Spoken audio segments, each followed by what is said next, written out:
ايه الفرق بين سيرفر الاي بي تي في وسيرفر الشيرنج؟ ومين فيهم الاحسن من التاني ان انا اشترك فيه؟ قبل ما نبدأ الفيديو فليب التليفون وانزل اعمل لايك واشترك في القناة وفعل زر الجرس. انا محمد حسن ودي قناتك غاوي ساتلايت، وتعالى نشوف المقارنة.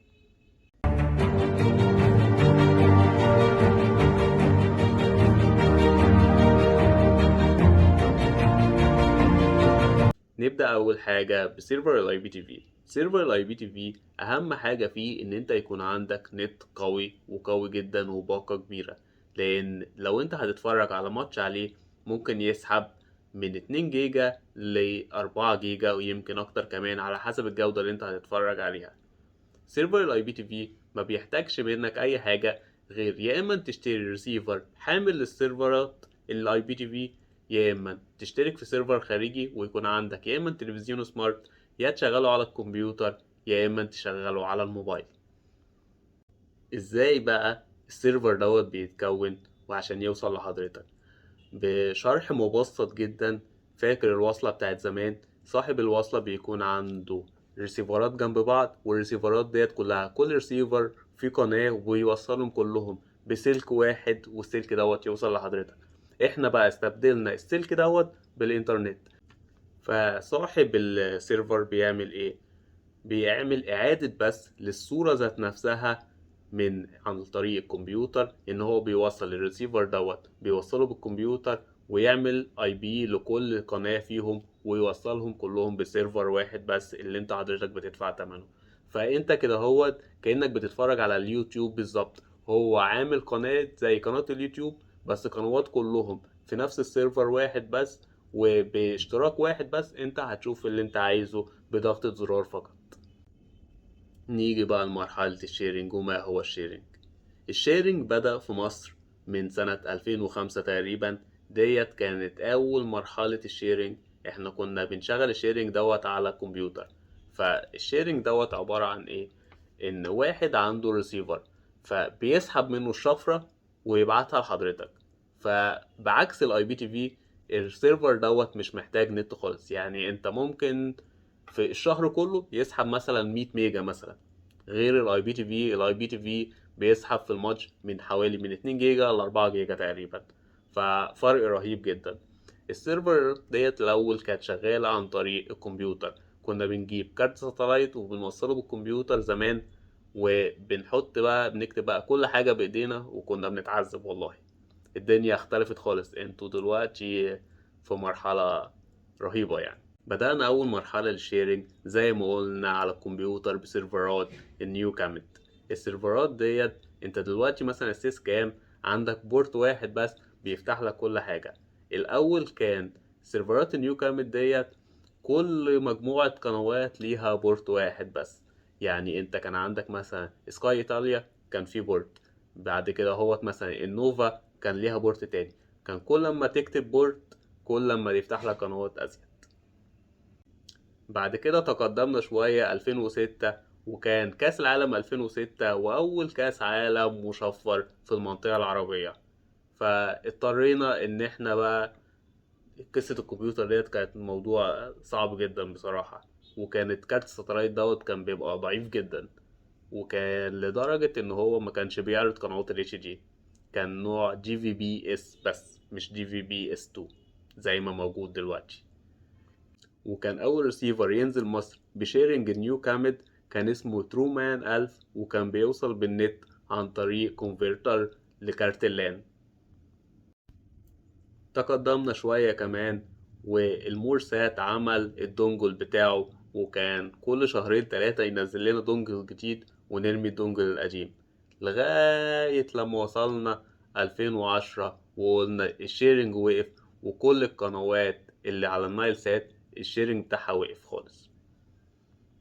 تقدمنا شوية كمان وكان في فريق اسمه فريق المورسات. المورسات عمل ريسيفر ليه مخصص بكارت واشتراك لوحده. يعني انت مش تشتري الريسيفر بس، لا تشتري الاشتراك بتاعهم عشان تتفرج على القنوات اللي هم بيفتحوها. وبعد كده المورسات يعني عمل تقدم جديد وعمل حاجة اسمها دونجل. والدونجل دوت بقى موجود عندنا في مصر. يعني الريسيفرات بتاعتهم ما كانتش موجودة في مصر، كنا بنجيبها من بره، انما الدونجل دوت كان موجود في مصر. والدونجل دوت فضل شغال معانا لغاية 2010، وكل شهرين تلاتة يروح جايين منزل لنا دونجل جديد. ويا اما تغير الاي سي بتاع الجهاز، يا اما تشتري الدونجل الجديد عشان تتفرج عليه. وكل شوية طبعا ايه يقولك القمر ده اللي شغال عليه الدونجل، لا غيروا شوية القمر تاني، لا في قمر تالت جديد هيفتح عليه الدونجل. وكنا متبهدلين خالص. في مرحلة المورسات بقى كان بدأ يظهر سيرفرات السيس كام موجودة في مصر، وكنا في غاية السعادة إن السيرفر بيفتح ببورت واحد بس، ما نقعدش نكتب السيرفر كذا مرة. وجت الصدمة الكبرى بقى في 2010، وتوقفت الباقة الحمراء على النايل سات تماما لتحولها للنظام المزدوج. النظام المزدوج دوت ان الكارت بتاعك ما يفتحش غير على الريسيفر بتاعك، بس ان انت لو شلت الكارت تحطه على الريسيفر تاني ما يشتغلش. فالناس ما عرفتش تسحب الشفرة من على الجهاز، لان الشفرة ديت رايحة لجهاز واحد بس، والشركة بتبقى عارفة الجهاز دوت رايحة له ازاي.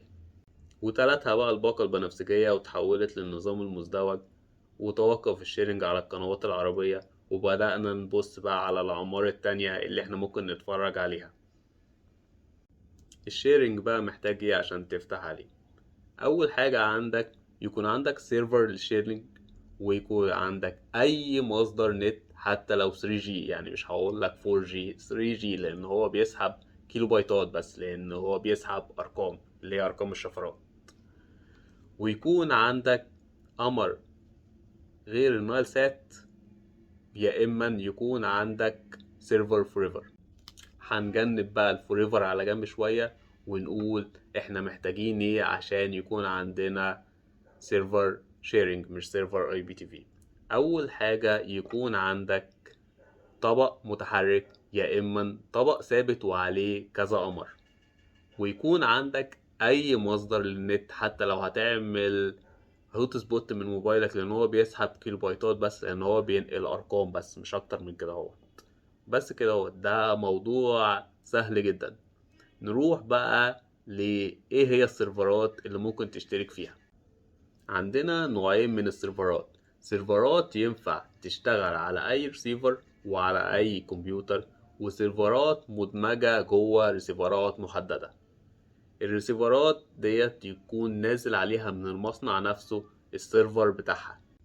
يعني مثلا عندك سيرفر فوريفر بينزل على أجهزة محددة جدا وعلى بروسيسورات محددة جدا. يعني مش هتلاقي مثلا سيرفر فوريفر موجود على السان بلس مثلا أو على الفانيلا. السيرفرات المدمجة دي بتكون مثلا زي سيرفر فوريفر، بيكون السيرفر بينزل على جهازه من المصنع على طول مباشرة، وبينزل على بروسيسور محدد وعلى إمكانيات محددة عشان تشغل السيرفر دوت. يعني عندك سيرفر فوريفر بينزل مثلا على الهاي سيليكون وعلى ALI 2661 و 2662، وبينزل مع الروك شيب، وبينزل مع GX 6605H. وعندك سيرفرات زي سيرفر الفان كام اللي هو الأخ الأصغر لسيرفر فوريفر، بينزل مثلا على سيرفرات GX 6605S. وعندك سيرفرات بقى زي الناشير والجوسات بينزلوا على أجهزة السان بلس.